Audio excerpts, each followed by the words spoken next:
Hi everybody, it's Ruth here from Mediocre Mama. I hope you're doing great.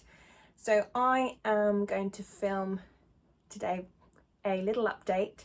Flora is now 1 week old, so I just wanted to talk about what happens in that first week after birth and a little bit about recovery as well.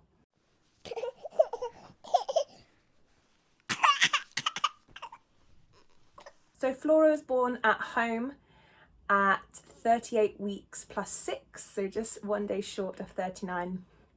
So after my home birth, the midwife came to visit us at home the next day, and she did some checks on the baby, listened to baby's heart, checked her eyes, checked her hips, just gave her a really good head to toe check.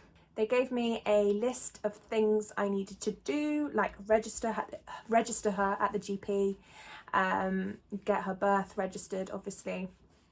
And she also booked me in for our 5-day check. So because day 5 fell on the weekend, we had to go to the hospital for Flora's 5-day check. So we popped there on the Sunday and they weighed her. So she was born £6.5 and she was weighing £6.2. So a very, very small amount of weight loss. She was a little bit jaundiced, but only very slight, and they checked with a little special machine that they kind of flash on the chest just to see if it's something that you should be worried about or not. But the score or the measurement came up as like, I can't remember, something like 2. And to be really concerned, it needs to be over 300, whatever the measurement is.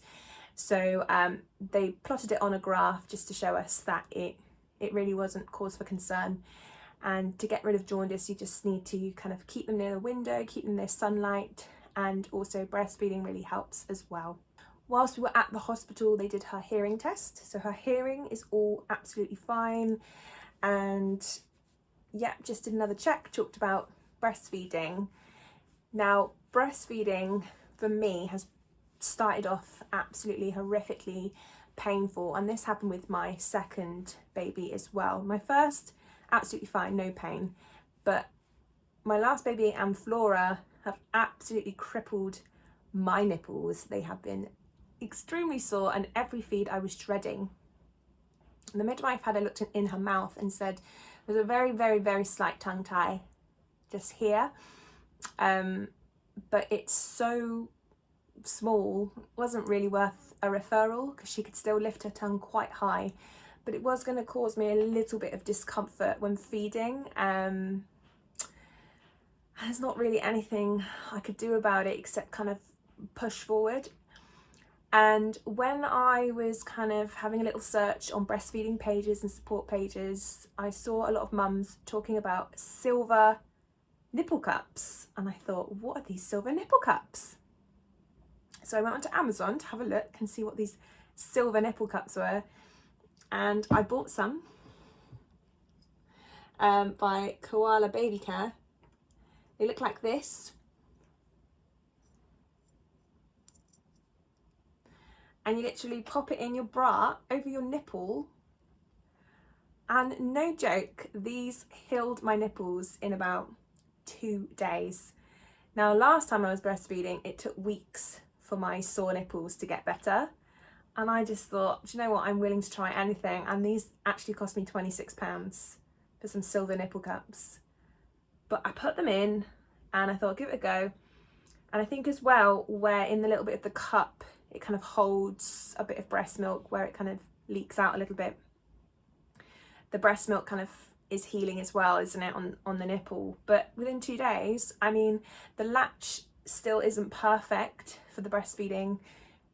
She still kind of hurts me at times, I guess just because of that tongue isn't quite how it's meant to be, but my nipples aren't sore at all, and once we kind of get into it, it doesn't hurt. So I highly recommend these. If you have sore, cracked nipples and you want them to heal very quickly, then get onto Amazon and get these Koala Baby nipple cup things. £26, best £26 I've ever spent. But breastfeeding, apart from that, is going really, really well. So the midwife was happy. you know, if the tongue tie was a concern, she would have lost a lot of weight, and she hadn't lost much. So she said, just keep going with it. And if it did get to a point where you couldn't cope, then to let them know, and they would refer her to have the tongue snipped. But I'm not going to do that. I think it's going to be absolutely fine, to be honest. So all her checks have been great. She's doing really, really, really well. She's such a calm, peaceful baby. I love her so much. In the first couple of days, she wasn't really waking for feed. She was very sleepy, and the jaundice probably kind of affected that as well. So I was waking her up myself, but now she kind of wakes up every 2 hours for a feed. So talking about recovery, so what has recovery been like in the first week? Now, bearing in mind it's my third baby, so I do kind of believe that recovery is a lot quicker, because my recovery after first birth was pretty horrific. I felt like I'd been in a car crash, but this time it hasn't been as bad at all. So thinking about down below, I didn't tear or anything, so obviously that's a positive, and it didn't really feel that bruised at all. So I had no trouble kind of sitting down and things like that. Occasionally I had a little bit of pain in that kind of sacrum bone, but nothing really bad. I remember the first time I had a baby, sitting down was awful, and I had a tiny tear, so going to the toilet was excruciating, and it was just very sore down below, very bruised, and really hurt to sit. But this time I haven't had any of that, and I'm starting to do my pelvic floor exercises already to try and get everything back to where it is. What has been really painful in the first week is the afterbirth contractions. So when you're feeding, especially, your uterus contracts back down. With every suck that baby does, you feel your uterus just doing this, and the pain was horrendous, and it was like going into my hip bones, on the top of my legs, really, really sore. So afterbirth contractions, I've never had them like that before, and I was warned about third baby afterbirth pains, and yeah, they were really something. So whilst trying to deal with the sore nipples and feeding, I was also dealing with my uterus contracting. So yeah, plenty of paracetamol. In terms of tiredness, I'm not feeling too bad. I am kind of co-sleeping. I know it's not massively recommended, but she will sleep independently in the day, and I can put her in the crib for a couple of hours sleep. But when it comes to nighttime, I don't know what it is with babies, it's kind of like they know you're going to bed, but I do like to have her in with me, and I did it with my last baby as well, and I lay down and feed her, wait till she's finished, and then kind of we go to sleep together. So I know it's not always recommended, so please don't judge me or write any comments about co-sleeping. I think it's kind of every mother's choice what they want to do at night time, and I hope just kind of as she gets bigger and sleeps for, you know, longer periods of time, that I can then start transferring her back into her crib like I did with my other daughter Lily. But my uterus has definitely contracted back down a considerable amount. I will show you here, I'll show you my tummy.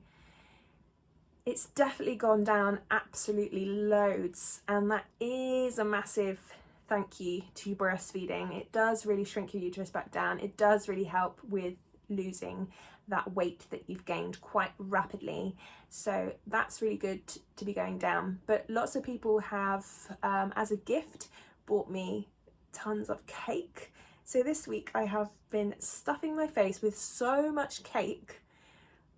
I've never been bought so much cake in my life. I've had brownies, lemon cake, chocolate cake, donuts, all sorts, but I'm not complaining because it's only week 1 and I need all the sugar I can get, so I have been daily scoffing lots and lots of cake. My mum also stayed here for the first week, so that was really helpful in my recovery, just any kind of tenderness or soreness that I was dealing with, especially those contractions and trying to get into the rhythm of feeding and things like that. She was here for my other 2 children to kind of keep them occupied and take them to the park and things like that.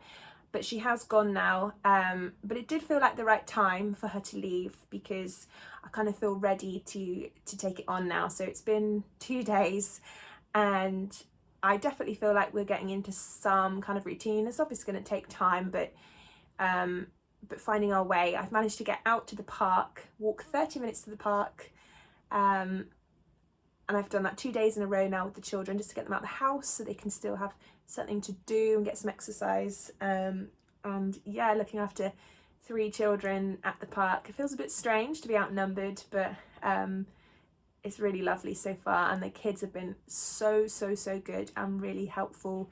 Even my 2-year-old, she's super helpful. She gets me nappies and wipes, and it really surprises me kind of how understanding she is. And if she wants something, and if I say to her, okay, well, I need to feed baby first and then I'll do that for you, she's just like, okay, mummy. So they are being really great, and it is really helpful to deal with all 3, that they're all being really patient and understanding. So my next appointment with the midwife is next week, so in another week. So I will update then. I will be really interested to see how much weight she's put on just for my breast milk. I always have to see how they grow from breast milk, and just update you on how we are getting on. But I think it takes a good week or 2 for recovery, and I'm feeling really good after 1 week, and I think that's because it's my 3rd baby. I think your body kind of learns how to recover more quickly, and because I did have such a straightforward birth, that always helps as well. If you've had something a bit more complicated, then it does make things a bit more sore and kind of longer.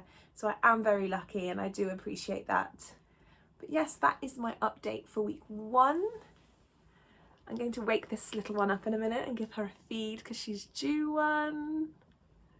I just love her so much. Oh. I keep getting really emotional that it's my last baby, and yesterday I just kept looking at her and bursting into tears. Obviously my hormones, but also just every time I look at her and think this is the last time I'm gonna have this little tiny newborn ever, and it just makes me cry. It just sets me off. Just her little face, just, oh, the last one. But it is the last one. Anyway, thanks so much for watching this update, and I will be back really soon with another video, hoping to make a video with some of my kind of top breastfeeding tips and things about recovery, so keep an eye out for that.